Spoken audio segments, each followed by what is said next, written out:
girls, welcome back. This week we're going to talk about paper sculpture, and we're going to make something that's three-dimensional, which means it's going to come up and you can see it from all sides, instead of two-dimensional, which is something that's flat like a piece of paper.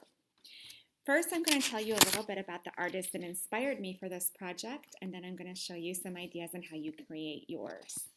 Alexander Calder was born in Philadelphia in 1898, so he's an American artist. Both of his parents were also artists, so it was only natural that he became an artist too. He first started off sculpting with wood, and then he began to use sheet metal and painted metal with colors of black, red, blue, and sometimes even white. He is most famous, though, for inventing the mobile, which is balance sculpture. It's sculpture that moves. You might be familiar with a mobile because it would hang from the ceiling traditionally and spin in the air. But he also is famous for making sculptures that don't move, and they are called stabiles. So that's what we are going to make today. A few fun facts about Calder. His friends called him Sandy. He studied art and engineering. His favorite color was red. And he was given a tool set when he was 8 years old and loved playing and inventing things in his workshop. All right, I am now ready to show you how we can make a paper sculpture. So I'm going to tilt my screen down so you can see. First, you're going to need a piece of paper. Now, I have construction paper that's solid colors. Feel free at home to use whatever you can find. You can use maybe a piece of cardboard. You can even color on it. Whatever you can find that is going to be the base of your sculpture. I just have a plain piece of black paper. And then I'm going to use for my sculpture some paper strips. Again, mine are construction paper, but feel free to use what you can find at home or maybe even decorate or design some of your own. Mine are about 1 inch wide. And I have different lengths that I have cut. You can just do that by just getting a piece of paper and just cutting long strips that are straight. Or if you want to be adventurous, you could probably make some a little curvy as well. So I'm just going to lay a few strips out here on my paper, random colors that I want to use. And I'm going to start by creating some arcs. An arc is like an arch like this that goes up and over like a hill.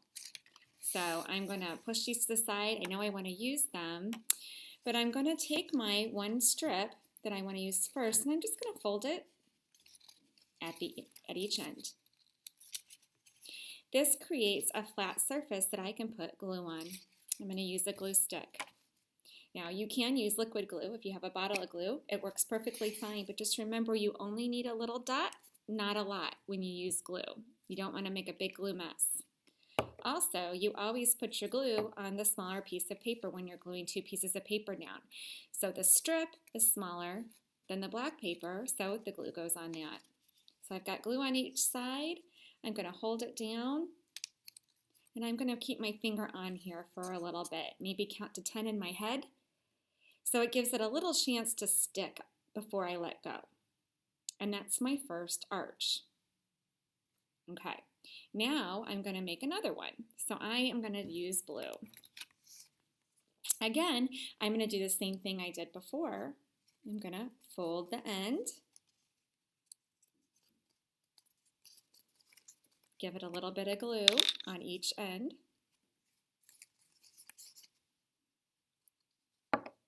And I'm going to think about where I want to do it. I've got so many options. Since I'm just starting, I'm going to just put it here at a little bit of an angle from the other one. I could have put it underneath my other arch or even on top if I wanted to be real adventurous, but I'm going to give you just some basics right now. I'm holding it, counting to 10 in my head, and then that's ready. See, already I have a three-dimensional object. Okay, now I'm going to take another color.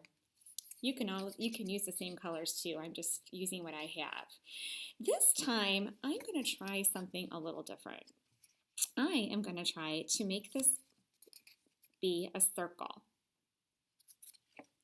So I am going to glue one end. I'm going to curve it around, and I'm going to hold it. Again, I like to count to 10 in my head, just to make sure it has time to stick to each other.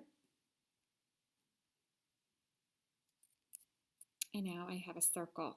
And I'm going to glue that down somewhere just to be a little interesting. As I'm making this, it sort of reminds me of like a playground. A little miniature playground, maybe for my toys, for some toys, or like a model of a playground. It's kind of fun. I'm going to show you another thing you could do. If you take paper, this is a little bit trickier, but you can try it. If you fold it once and then fold it backwards the other way, and then back in front, and then go behind, like that, look what I made. It's a zigzag piece of paper, and I can do so many fun things with this. I could use that and glue it down, and it almost looks like stairs off of a shape. Or if I glued it together, it almost looks like a star shape. So I am going to make this. I'm going to go off. I like the stair look on that one. And I'm going to glue it to the very top of my blue. This might take patience. If the blue would come off, for example, I would just wait and try again. Start over. You never want to hurry it. And glue at the bottom. And I'm just going to hold them. See, it already kind of came undone, but it's okay. I'm just going to go back and I'm going to hold it a little bit till it sticks. I think the top of my red needs more glue.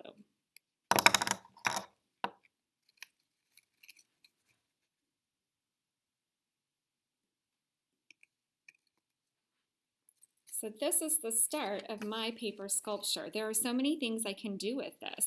I can continue on and add more strips. I can make them go in a different direction. Maybe I can cut them differently as well. If I wanted to do a curl, I forgot to show you this. This is fun. If you roll it around something like a marker and hold it for a little bit and pull it out, you have a curly piece of paper, which is really fun. And I could just maybe even glue that curl on top of this or just on the paper and build it from there. So there's so many things you can do. You could try to connect it, maybe make it look like a little city, but have fun. So this is just the start of some ideas you can do with paper strips on a piece of paper. And I would like you to do something similar. Try to do at least 4 different things with paper or more. I want to encourage you, you can always do more. Also, if you feel like it, you could take crayon or marker when you're done, and you could decorate your strips. Maybe I want to make a pattern on this one, or maybe I wanted to do that even before I did it. Whatever you feel like the best way to do that would be. I'm making stripes on here. Maybe I could make some dots on this one and do all kinds of things.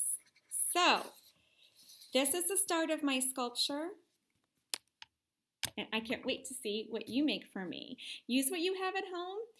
You can even use magazines and cut them up. Just ask Mom and Dad first before you do that. And show me your Calder-inspired sculpture.